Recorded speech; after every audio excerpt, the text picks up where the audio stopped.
Hi everyone, welcome to Sense of Place. My name is Sarah Fox. Thank you so much for joining us tonight. Tonight, we have a presentation from Ann Harris. She is the Open Campus Education Coordinator at Oregon State University Extension in the Gorge.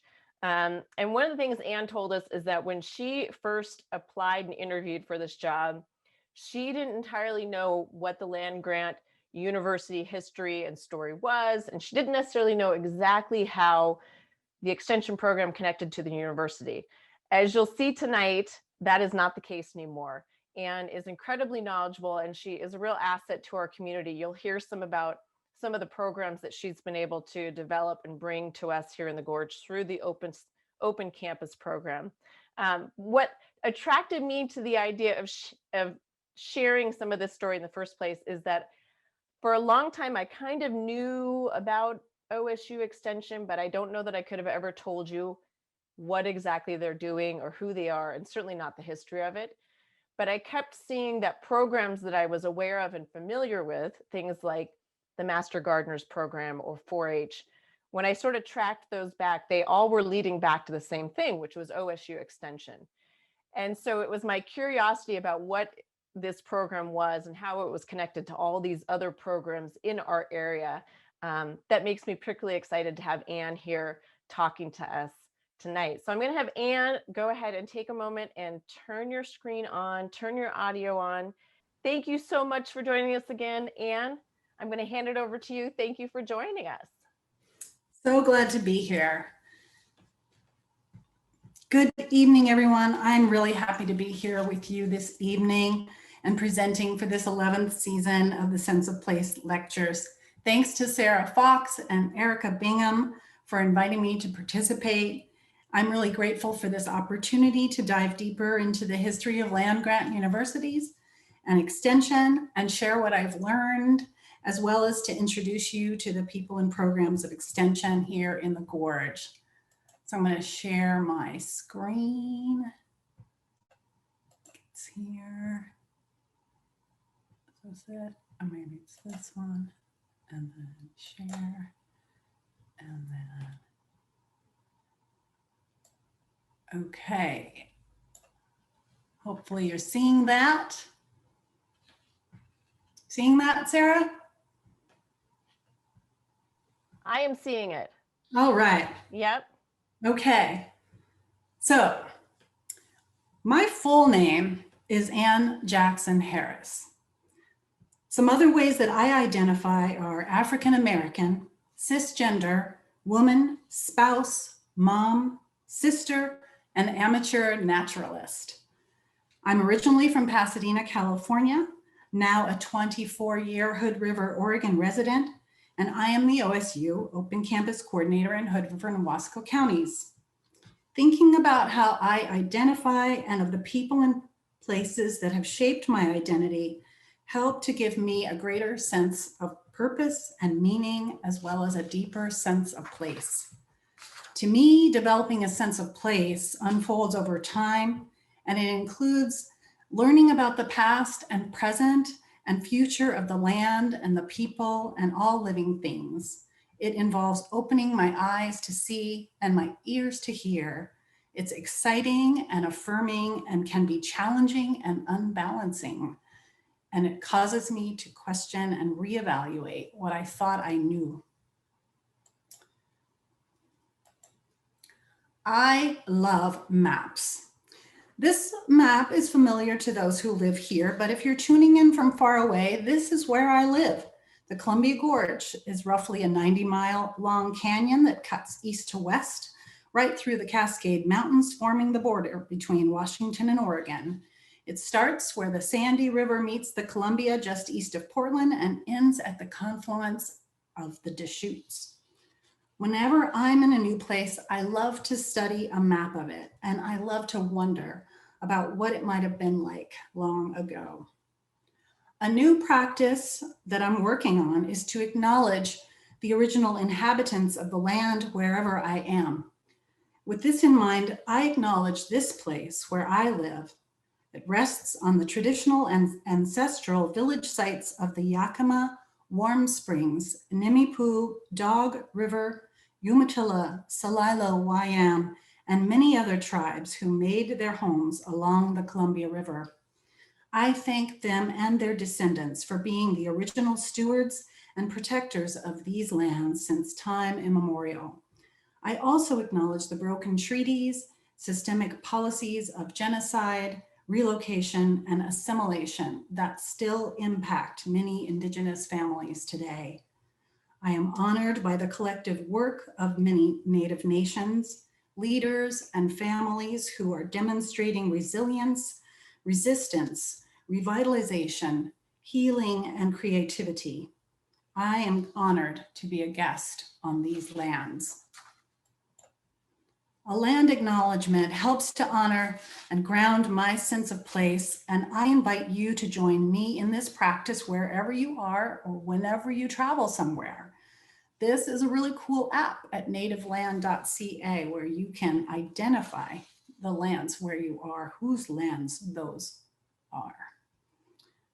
I'm a 7-year extension employee, and I'll be telling you a bit more about my work in a bit, but as Sarah mentioned, I really didn't know much about extension. Even though the sign for it was in plain sight whenever I drove to the grocery store, I really didn't know what extension was, how it was connected to OSU, and I didn't know what they meant by a land grant university. So I had some researching to do to prepare for my interview, and I started to uncover an interesting story. So what is extension? What is land grant universities? But in the early history of higher education in this country, colleges were mostly private and founded by churches. They were located in the East, and they were available mostly to the elite. They focused on the classics, liberal arts, and theological studies. As the settlers moved further west and more farms were developed, a movement began to create agricultural colleges. In 1855, the governor of Michigan signed a bill creating the first of these, Michigan State University, and this became a model for the Morrill Act of 1862.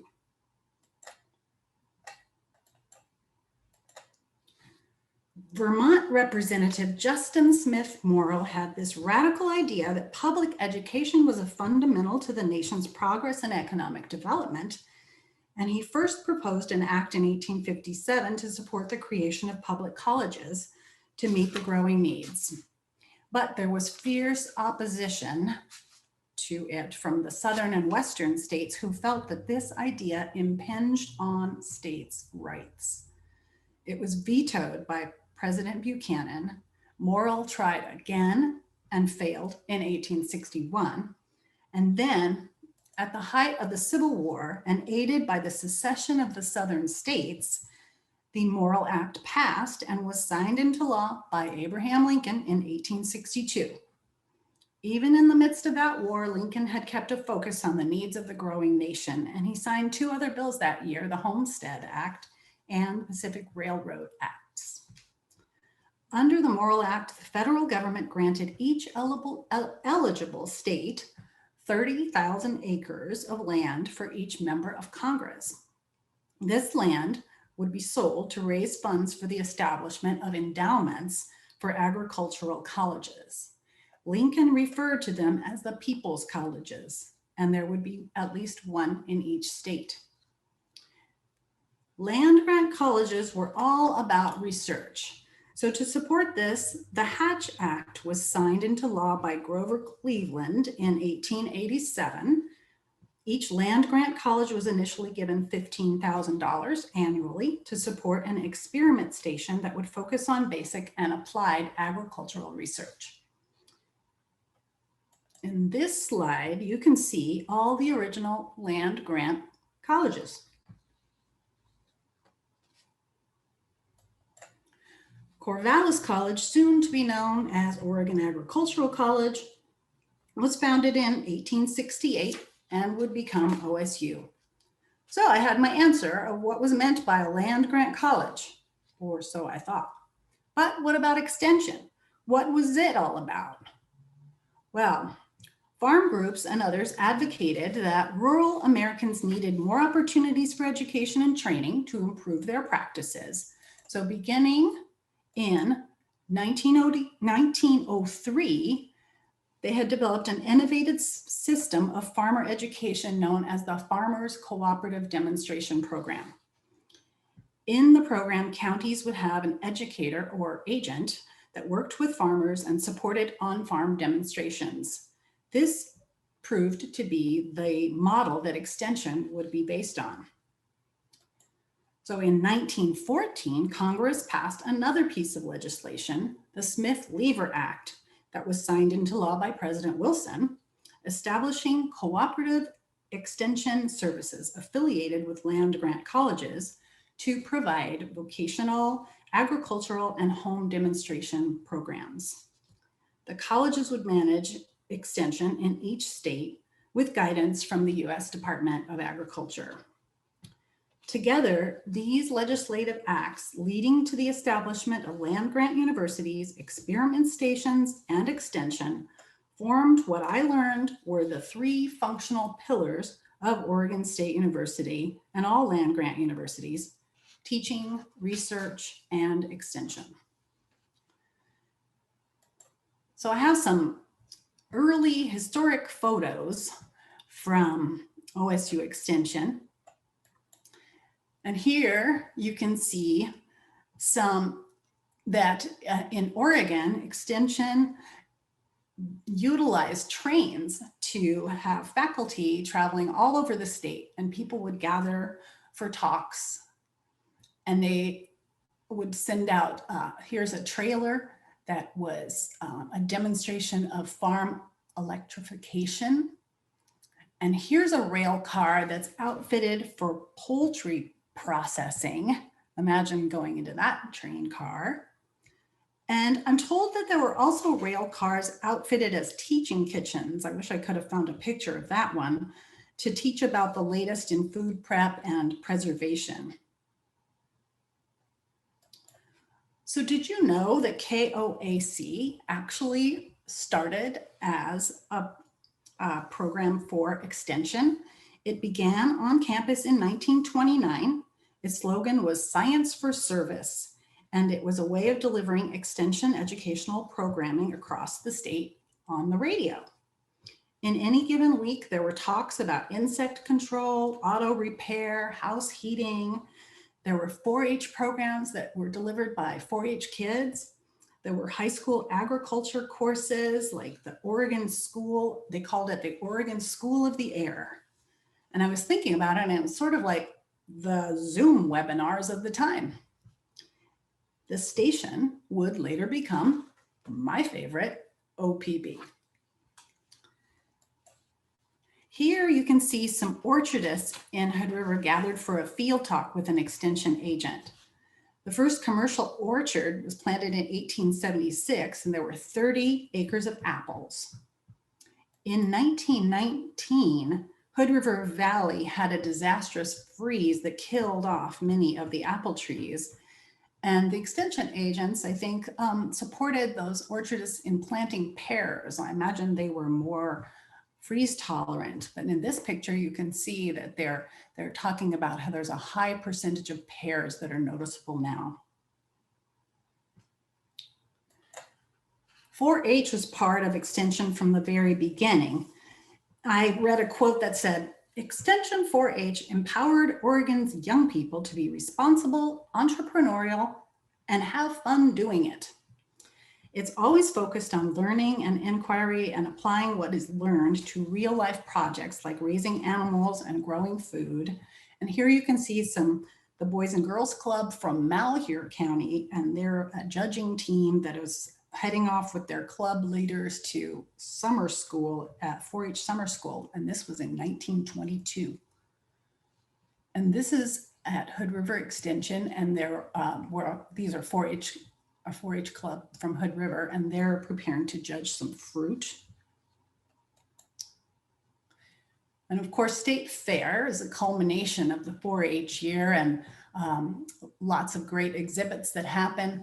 Here's the Hood River exhibit from 1938 at the state fair. You can see all of these preserved canned goods all along here, and some great exhibits of bread and lots of breads and sewing projects, and a boy with his sheep.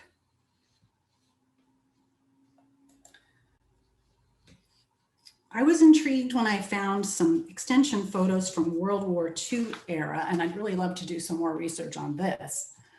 It's interesting that 4-H is not just a rural program. In fact, Oregon was the first state to create an urban 4-H club in 1918. And in Portland, the 4-H clubs converted part of their school grounds to victory gardens. And here's a girl in the garden. I also learned that extension agents were the leaders of the emergency farm labor service that organized the Bracero program to bring Mexican laborers to the area to work in the orchards. You can see here laborers and probably some worker housing. Looks like a tent. And in this photo, you see the Hood River Japanese American 4-H club members. They're preparing for evacuation to internment camps. So Extension in the Gorge today, the mission is to engage the people of Oregon with research-based knowledge and education that strengthen communities, economies, sustain natural resources, and promote healthy families and individuals. And we do that with a number of different programs. The Horticulture Program, led by Ashley Thompson, who is our extension horticulturist in Hood River and Wasco. She offers training and support, technical support to all the orchardists. She does a lot of research and community outreach. Oops, where's that picture of her? Oops, let me go back. Here's Ashley and some pears and cherries, and a really cool picture of showing, I believe, pears that are in espalier trained to be in this espalier fashion. I don't know if that's popular still, but I liked the picture. There's an experiment station on the grounds of here in Hood River, and Steve Castagnoli is the director. It's one of 11 branch experiment stations in Oregon. Experiment station's not technically part of Extension. It's directly under the College of Agriculture. Lots of great stuff is happening at the experiment station, where our faculty are focused on sweet cherries and pears, and specifically around horticulture, entomology, and post-harvest physiology and handling. Here's Steve down here, and some other folks in the field, and some test orchards. This is my view outside of my office at the Extension office. I really love that view.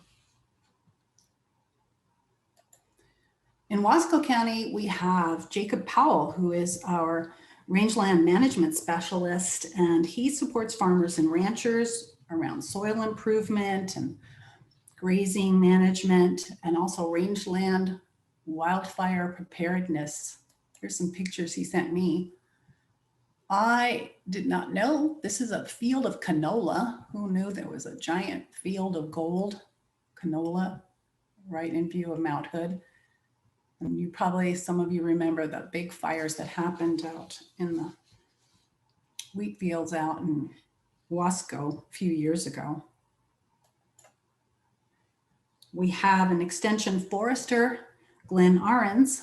He has a number of programs for small woodlot owners and for the public. Tree School is fantastic. There's a whole bunch of great workshops that are available online, recorded, and you could check those out. Many of them are interesting for anyone, even if you don't have a woodlot. Here's Glenn, and Glenn out with some folks and some trees.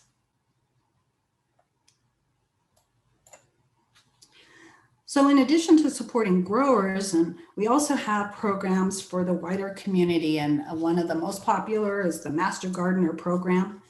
Master gardeners are volunteer educators, neighbors, and on-the-ground researchers that serve the community with solid training in science-based, sustainable gardening and a love of lifelong learning.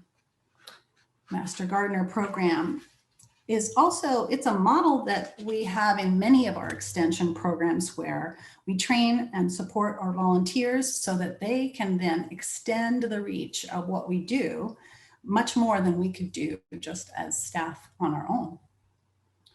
Andrea Stith in Wasco and Megan Wickersham in Hood River coordinate our Master Gardener programs with plant clinics and classes and project gardens in both Hood River and Wasco. And here's some photos. The Dowell's Imagination Garden is right on some land that is leased to us, I think, maybe for free by Google. And here's the full bloom azaleas in the Japanese Memorial Garden right at the Hood River Extension office.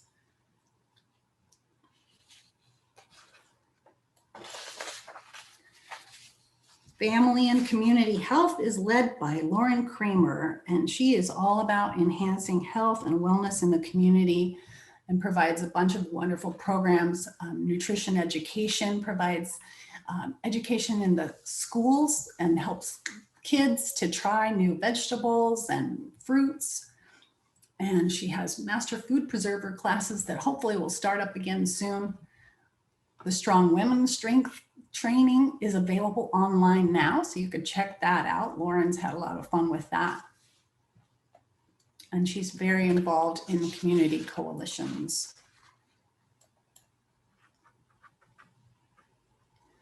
Here's some fun pictures of Lauren. And this is super cool. It is a smoothie bicycle. You can make your smoothie and with pedal power. And here's some kids trying it out. And one of Lauren's cooking classes, I remember that she taught me a new way to cut onions. It was pretty cool. I never cut them that way before. So wow, who knew? And of course, 4-H, one of the oldest programs, probably started right at the time of extension. The 4-H's stand for head, heart, hands, and health. Danny Anala in Hood River and Lou Seepy and Lynette Black in Wasco lead up the programs.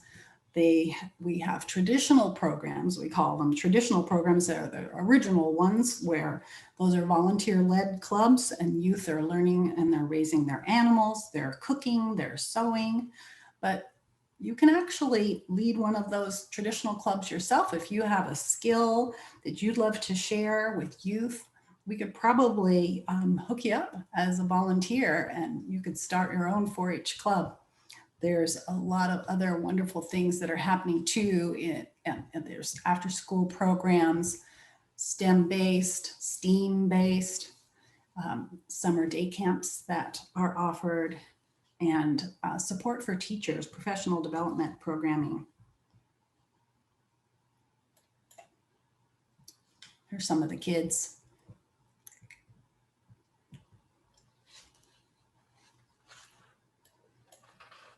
Open Campus, my program, it's one of the newest, maybe the newest extension program.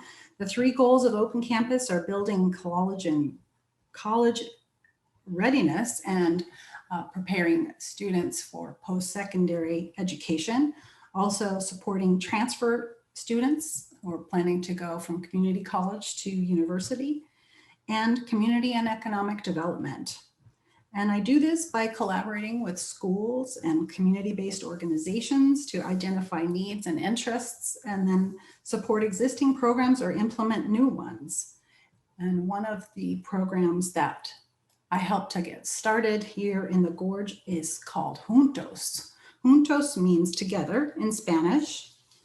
And at Open Campus, we identified that there was a need for supporting Latinx youth and families around college access. And, you know, one of the interesting things about Extension is that across the country, we share what we research and what we develop in terms of curriculum. So we discovered a curriculum at North Carolina State called Juntos, and we adopted it, and it's now been implemented in a number of communities across the state. And we worked here in Hood River and Wasco to start it in 2015. And this is Andrea Flores, and she is coordinating the Juntos program now and has been since 2019. We take the students and their families to OSU on campus and other campuses. And here's Andrea with a group of graduates from the Dallas High School, and they were super proud to be wearing their cultural stoles.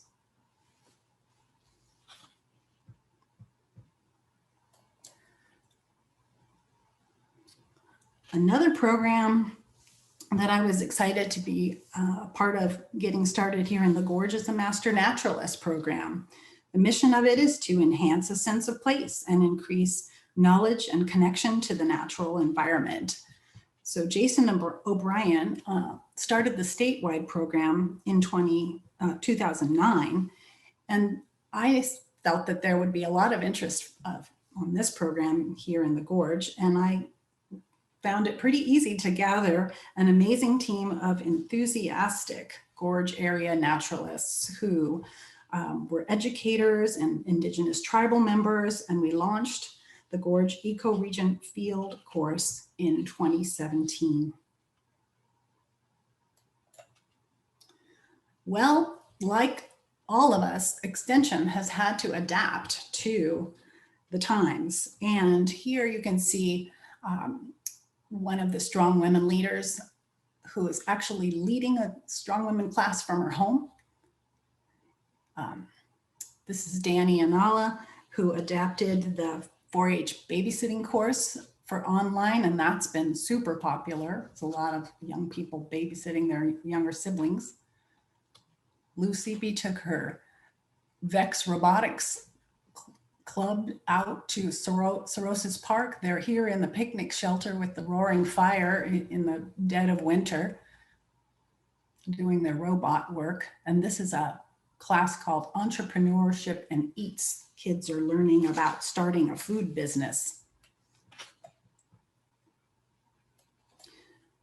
So over the years, Extension has expanded its mission and scope, and we continue to learn and adapt to the needs of the community and the times we're living in. In addition to navigating the new reality of a pandemic, 2020 highlighted many past and present inequities and injustices in our country. In the fall of 2020, I participated in the Social Justice Education Initiative training led by Director Jane Waite. And I soon discovered that my initial research of the early stories of land-grant universities and OSU was incomplete. In fact, there was a rather obvious question that up to that moment, I hadn't asked myself. Whose land was it that was granted? Well, the answer was in plain sight. The federal government expropriated about 10.7 million acres from 245 tribal nations, much of it taken violently and with little or no financial payment to the tribes. A recent deep investigative report by the High Country News has uncovered the true details of exactly whose land was taken, how much money was paid, how much the land was sold for, and how much that land would be worth today. What would become Oregon State University was indeed founded with funds from the sale of 90,000 acres, mostly in Southeast Oregon, acquired by the treaty that displaced the Modoc tribe to reservations and which precipitated the Modoc Wars. Jane shared so much that was impactful for me in that training. I particularly remember her saying that in the tribes, memories are long. Generations tell the stories, and they are not forgotten. She noted that to this day, Klamath tribal members do not attend OSU. They go to other colleges instead. The High Country News findings can be studied at this website. You can use it to learn whose land was taken and what universities were given the rights to that land. I learned that the federal government paid $1,179 for 91,629 acres granted to Oregon Agricultural College, that would become OSU. This land raised $208,112, which formed an endowment used to fund the college.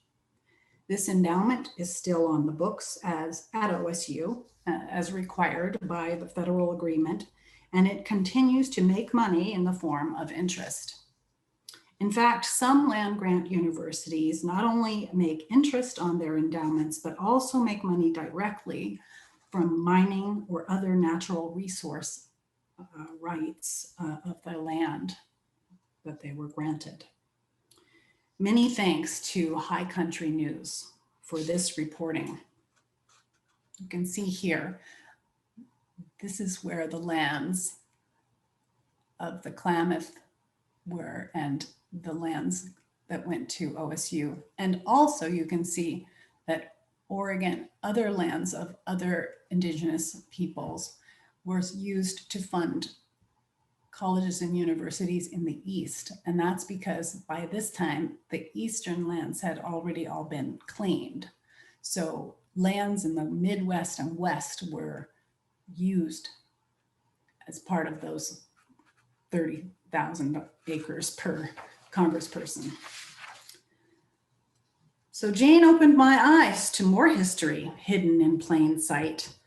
When those original land-grant universities were formed, like many colleges, they were segregated. Black students were not allowed admission. A second Morrill Act was proposed and passed in 1890 that supported the formation of land-grant universities for Blacks. These colleges did not receive nearly the financial support of the white land-grant universities.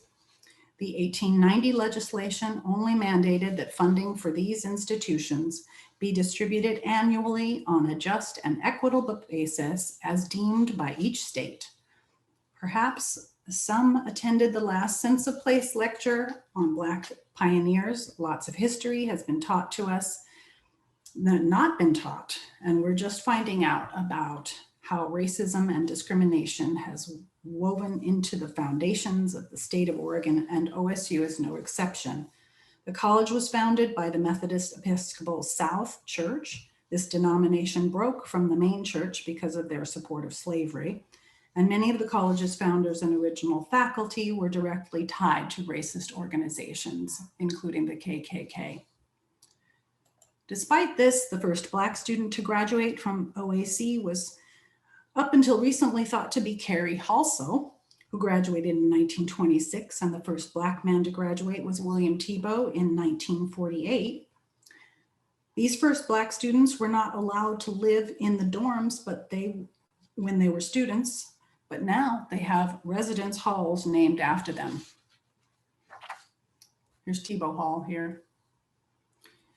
Research recently uncovered that actually the first Black student to graduate from OAC was Palmer Patton. He received his bachelor's degree in 1918 and his master's degree in 1920. He was also the first Black faculty member, but his identity was also hidden in plain sight. He was very light-skinned and passed for white. There's yet another twist in the story of land-grant colleges. In just 1994, after a campaign by 29 tribal colleges, a bill was signed into law granting them land-grant status and authorizing a $23 million endowment. It's a good amount of money, but consider the fact that OSU alone has an endowment of $628 million. In addition to offering the 3 pillars of focus, teaching, research, and extension, these colleges also frame that education in the context of Native American history, Indigenous knowledge, and traditions. And today there are 36 federally recognized land-grant colleges and universities. And on this slide, you can see the land-grant colleges from all 3 legislative acts.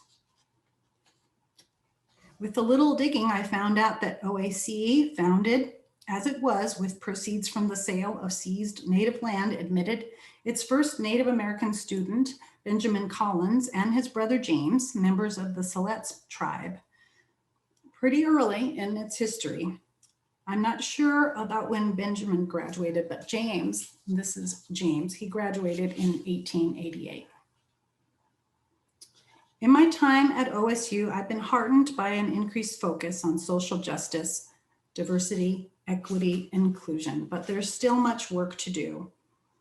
Of the 32,312 students enrolled in 2020, 512 identify as Black and 166 as Native American. At Extension, we continue to seek ways to increase program participation by the diverse communities that we serve. We do this by listening closely and offering programs that are accessible, culturally relevant, and that address the needs that have been shared with us. So now we both have a fuller picture of land-grant universities and Extension, the promise of the original idea, the positive, and also the incredibly devastating elements of the legacy. And we've overviewed Extension programs here in the Gorge, past and present. It is a big story on just one person. So I went out and interviewed some others to help me share it with you. And I want to thank Bob Middleton, who works in Wasco 4-H, who is great with editing and helped me with that part of it. So let's watch this little video.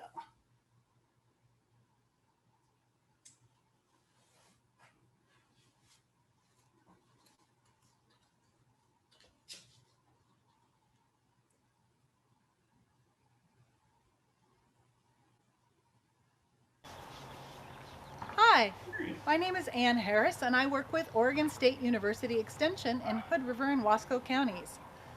I'm excited you're here and happy to introduce you to some of my friends and colleagues at Extension.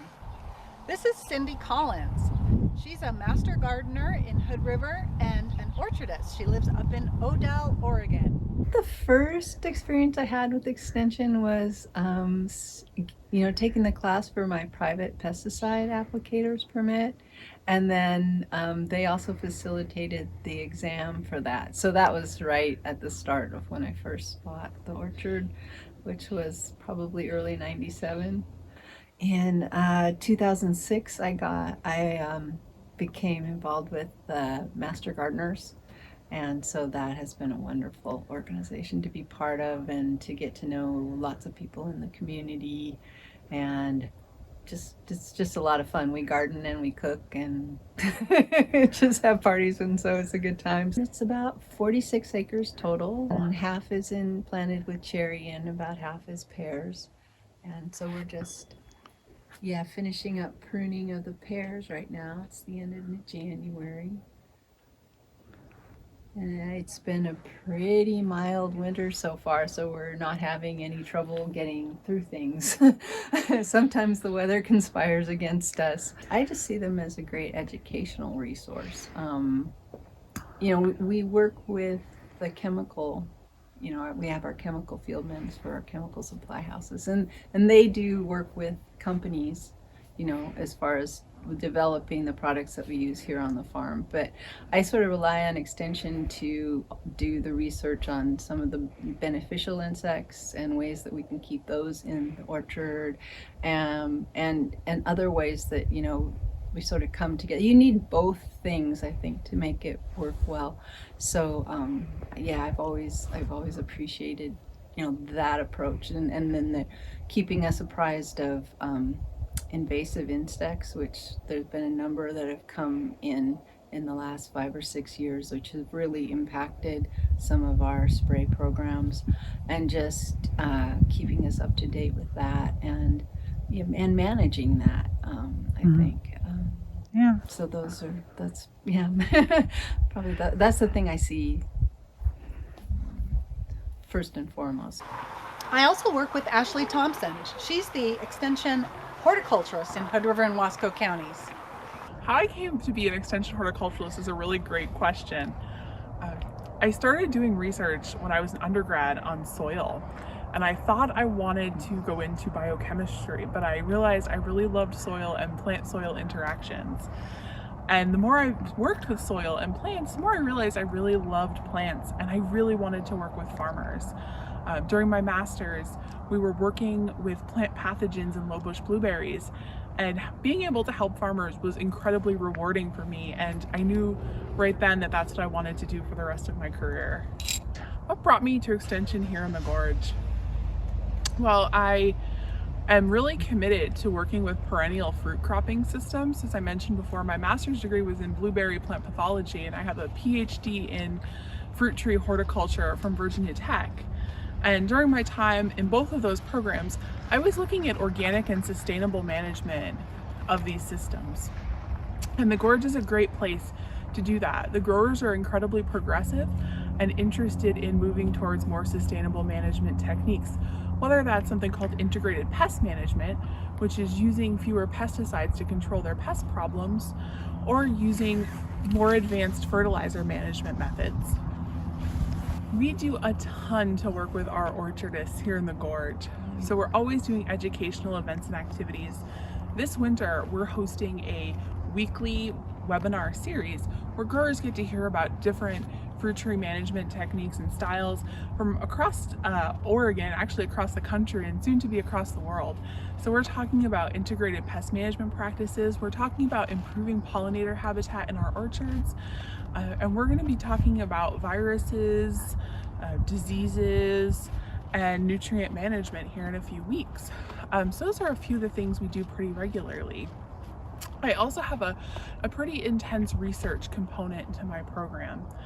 So my research really focuses on reducing the amount of nitrogen inputs in our orchards and the amount of nitrogen inputs in our soil.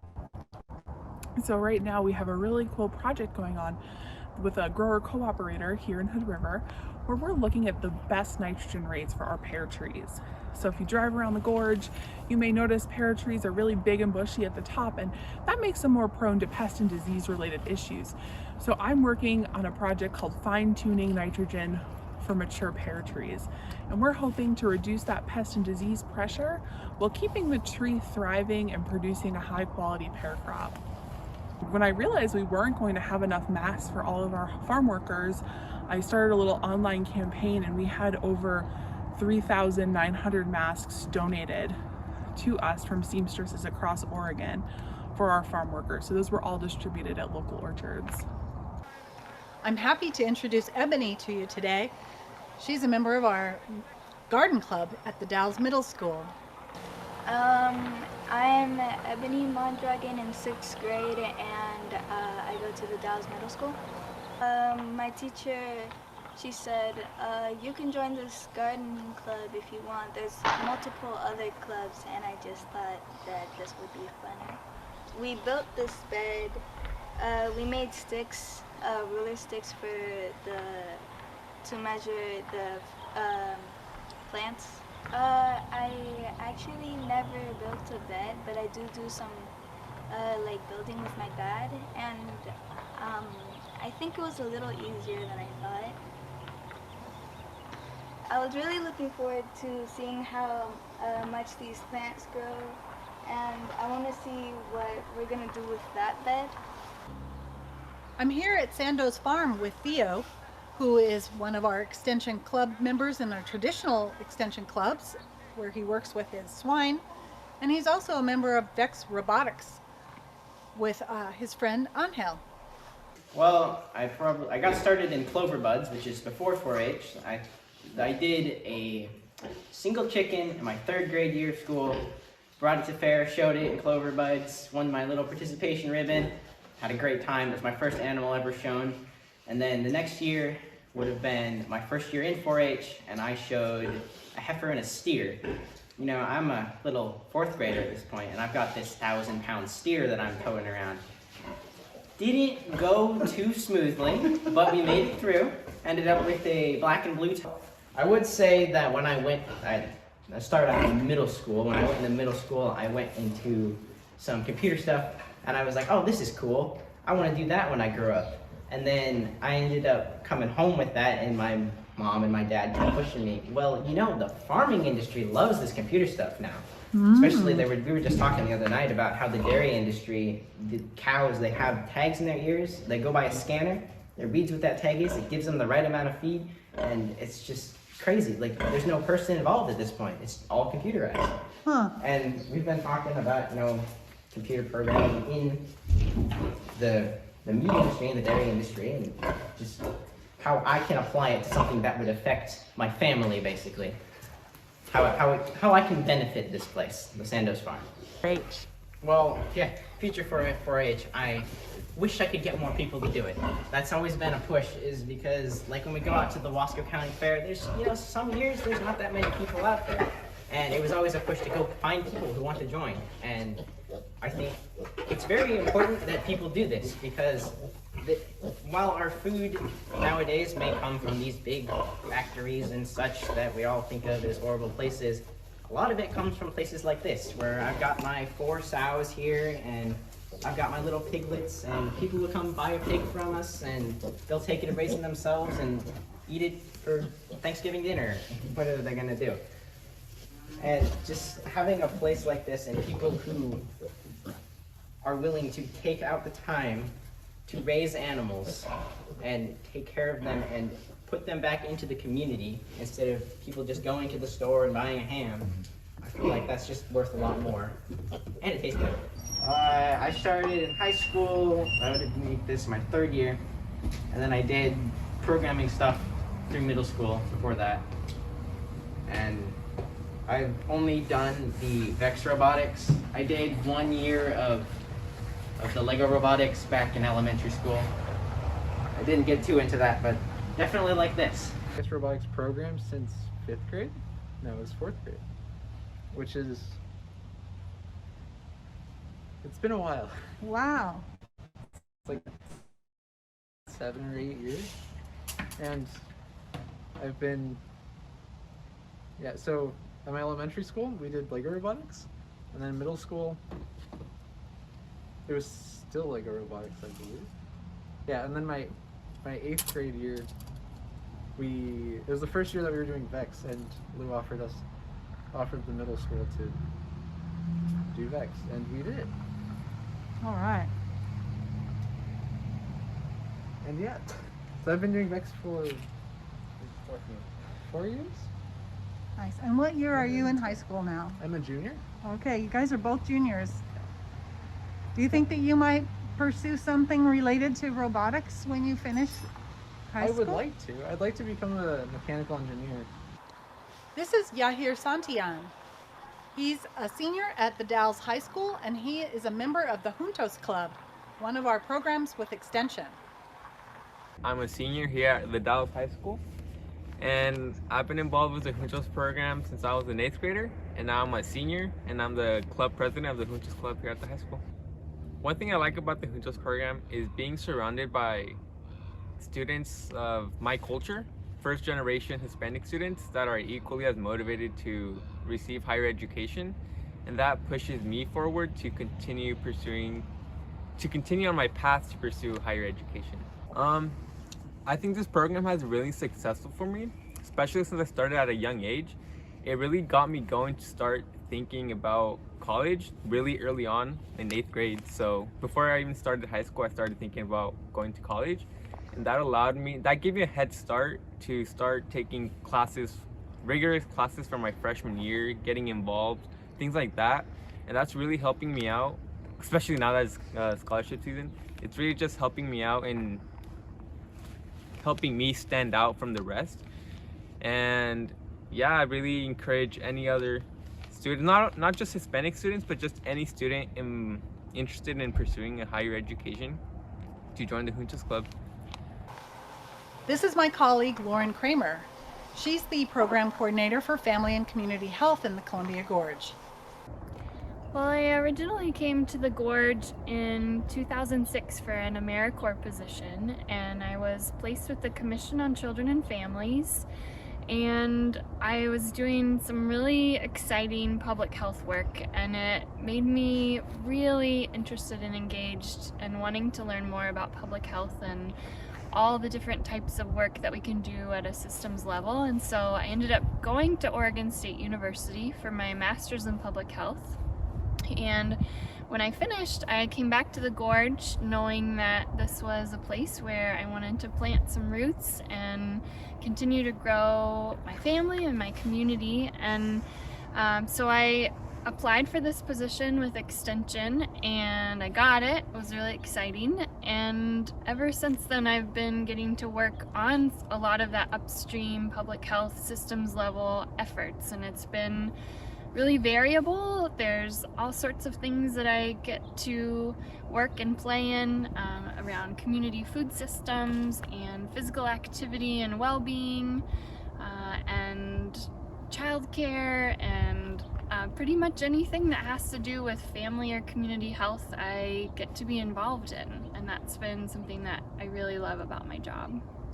When I applied for the position, they had been doing a little bit of a strategic shift from kind of the older, more historical positions like mine that would have been filled by home economics or education masters, and they were shifting to public health. And so I was one of the first hires in that new kind of model of public health extension.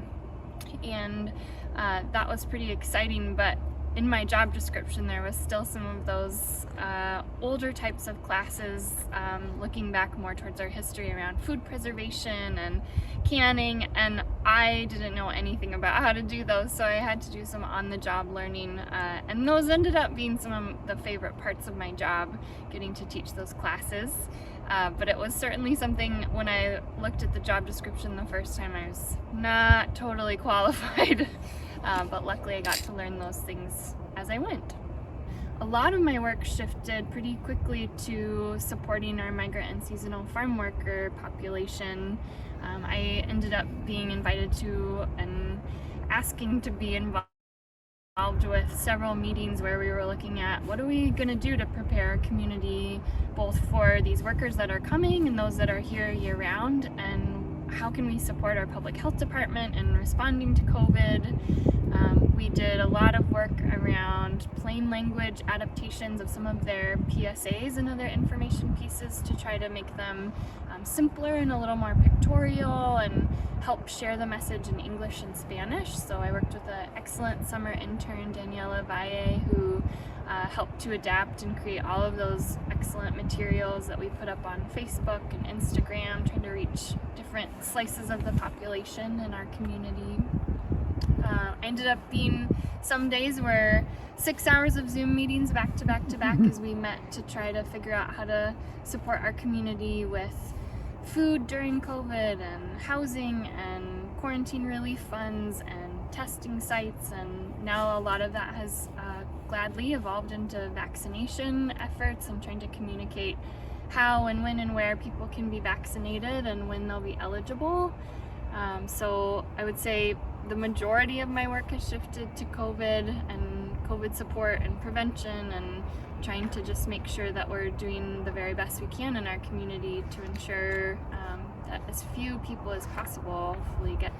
I think something that really excites me about Extension is that we have been working and living in communities for over 100 years. Not everyone knows that Extension is deeply rooted in every county in Oregon and every state in the country, and that history I think gives us some great connections and rapport and the ability to collaborate with partners, and I see us continuing to work at a systems level. I know, like I mentioned before, a lot of our earlier or other work had to go on the back burner, so I myself am excited to get back to some of those things, to continue supporting our strong women and strong people leaders in the community, to continue offering those programs, whether online or in person, hopefully again someday.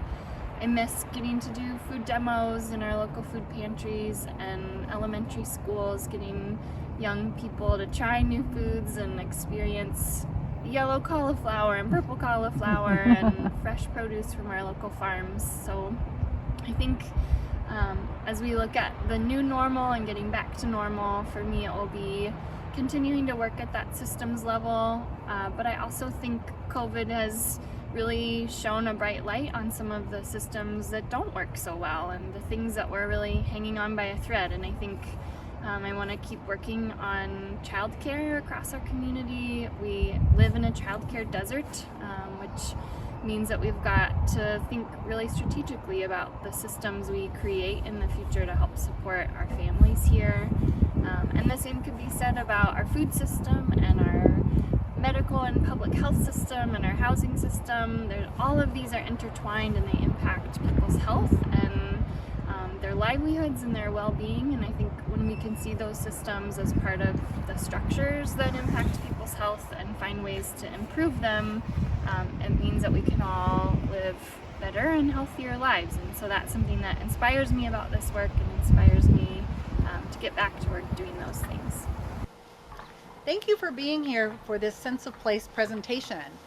I hope you've enjoyed hearing from some of my Extension colleagues and friends, and that it's gotten you excited and inspired perhaps to participate in some of our Extension programs here in the Gorge. Bye-bye.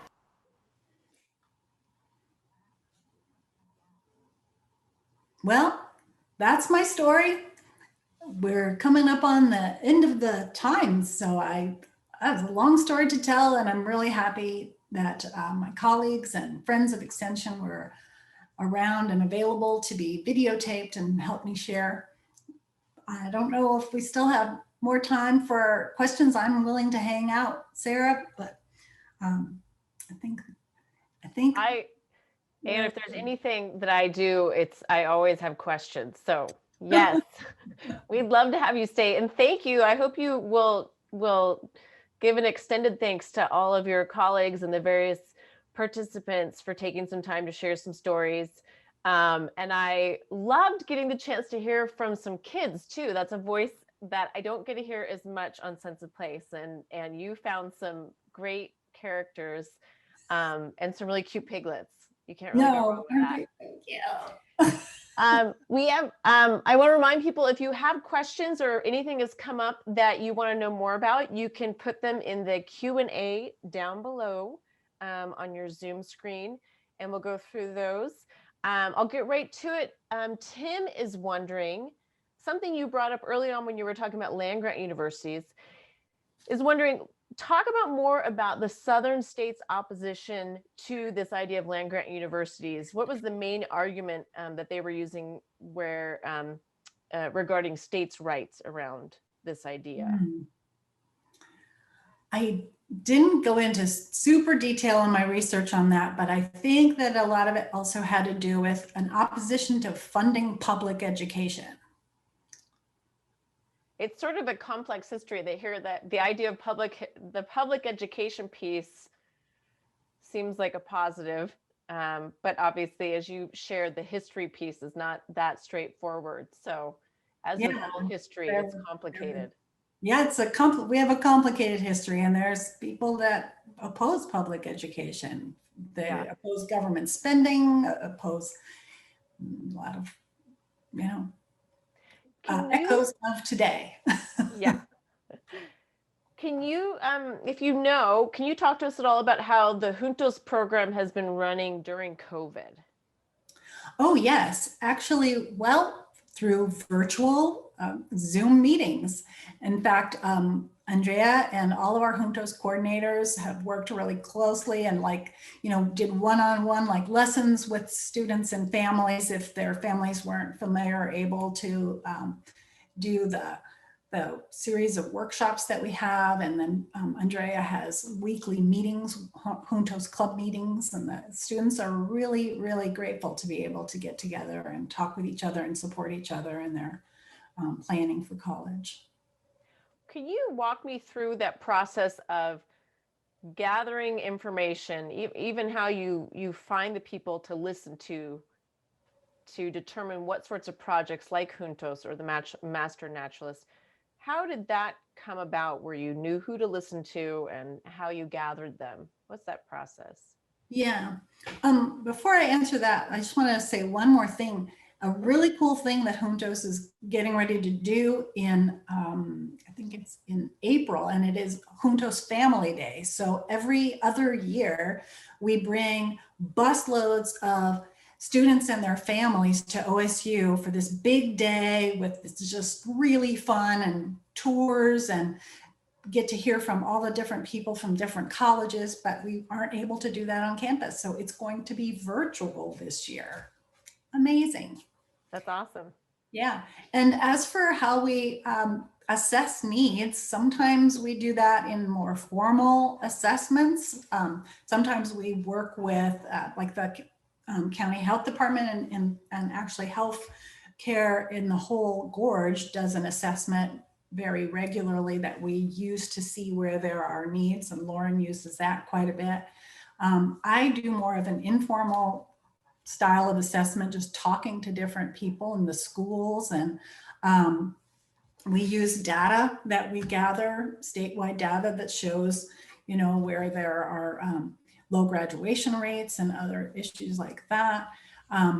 But a lot of what I do is talking to people, and then also researching what OSU has. So when I came to OSU, I didn't know about all of the amazing programs through Extension and all of the possibilities of things that I could bring to the Gorge. So when I found out about the Master Naturalist program, for example, I heard about that from soon after I came, but we weren't able to implement it for several years, but I kept pushing for that because I thought, I think that would be popular here and people would like it. And we've had wait lists every year when we've done that.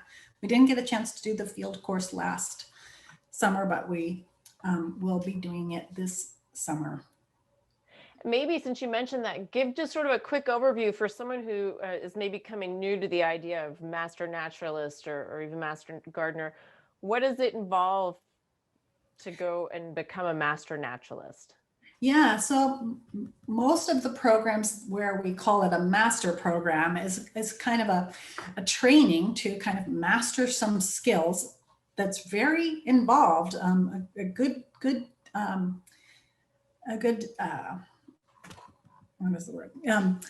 It takes a bit to get through the coursework. And in the Master Naturalist program, we have about 30 hours of online coursework, and then a student participates in a field course where we have 7 field days that are kind of interspersed actually from spring to fall. And the student commits to all of that and then commits to giving back hours and 40 hours of per year for the Master Naturalist program to keep their badge that says I'm a Master Naturalist. And those volunteer hours for that program can be done at a variety of programs and organizations throughout the Gorge, like Friends of the Gorge, the various conservancy groups, the schools, the Columbia Gorge Ecology Institute, Gorge Ecology Outdoors now. Mount Adams, we have Mount Adams Institute folks that help instruct those courses as well. Great organization. So tell me, one of the things that we come across, one of the challenges and a real benefit, I think, that we come across in the Gorge is that we are a bi-state area.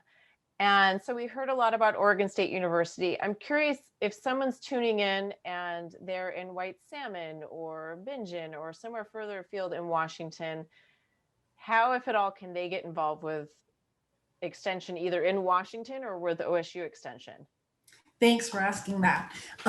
There is a Washington State University Extension on the Washington side, but I don't believe we have Master Gardener programs, and we have lots of Master Gardeners from across the river that participate in our programs.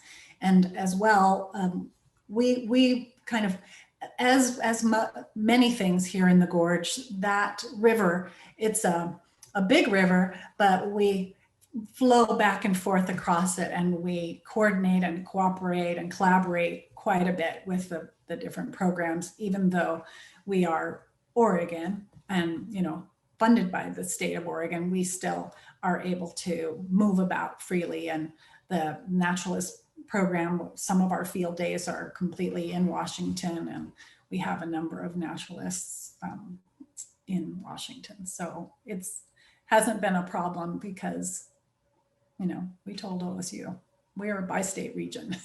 We really are. I want to give folks a few more minutes. If you have a question, please feel free to put it in our Q&A.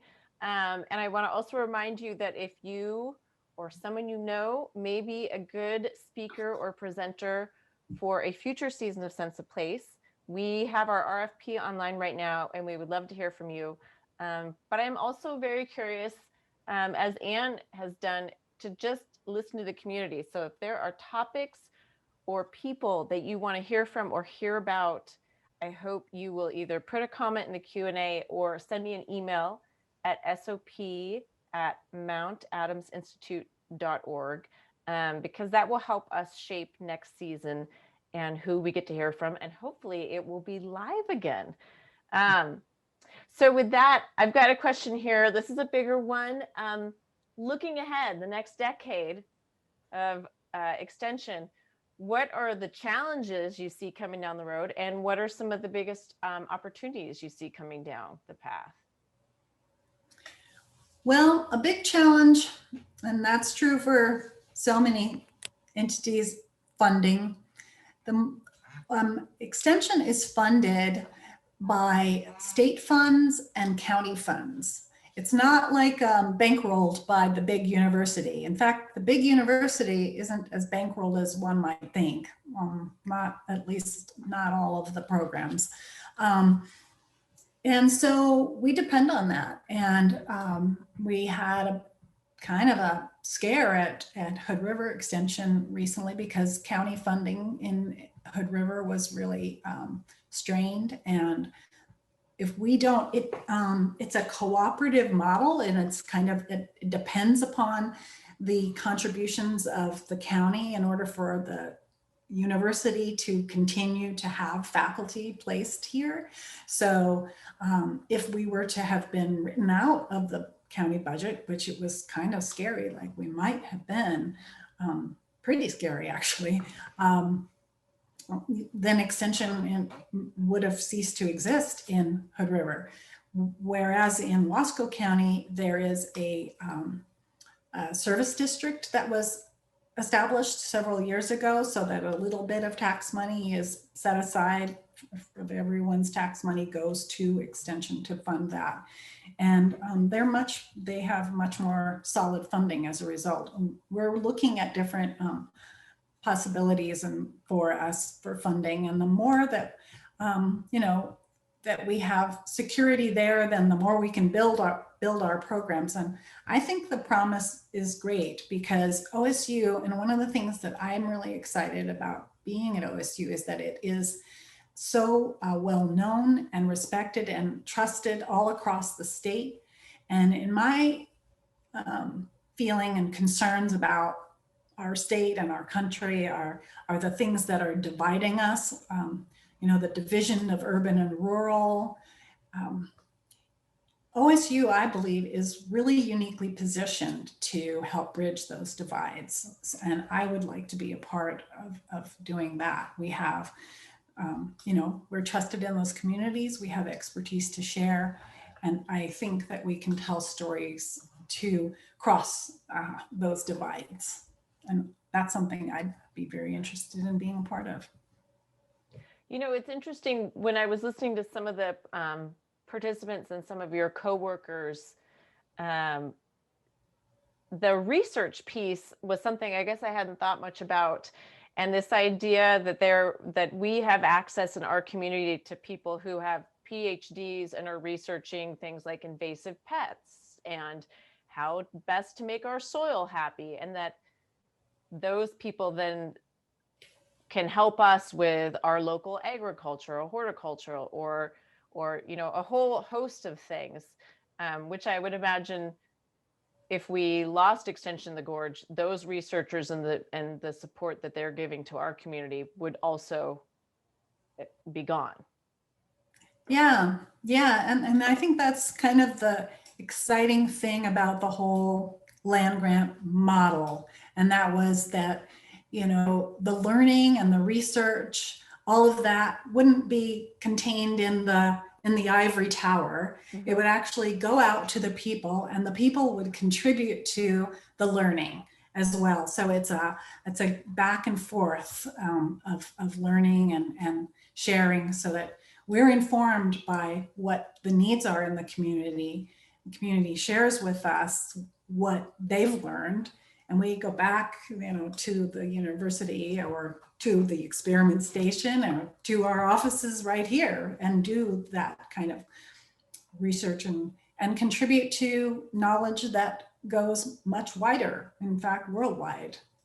Some of our extension agents would help with cherry harvests in Uzbekistan, and, you know, going to visit with orchardists in Chile. Amazing. So it's pretty incredible. Very collaborative, it seems like. On that note, I want to do one last question, which is, if someone wants to sign up for the Master Gardener program, can you point them in the right direction? Please come to our extension website and just Google Hood River Extension and you can find me. And we can connect. You can connect with Megan Wickersham in Hood River or Andrea Stith in Wasco County. You can Google Hood River Extension or Wasco Extension. And I'll be there. Yeah. And if you're across the river, we will still welcome you. I want to thank you so much for taking the time. And I know you did a lot of work and research to fill in some of the backstory behind all this, which is so important. And thank you again to the participants and other extension staff who helped contribute some to the talk.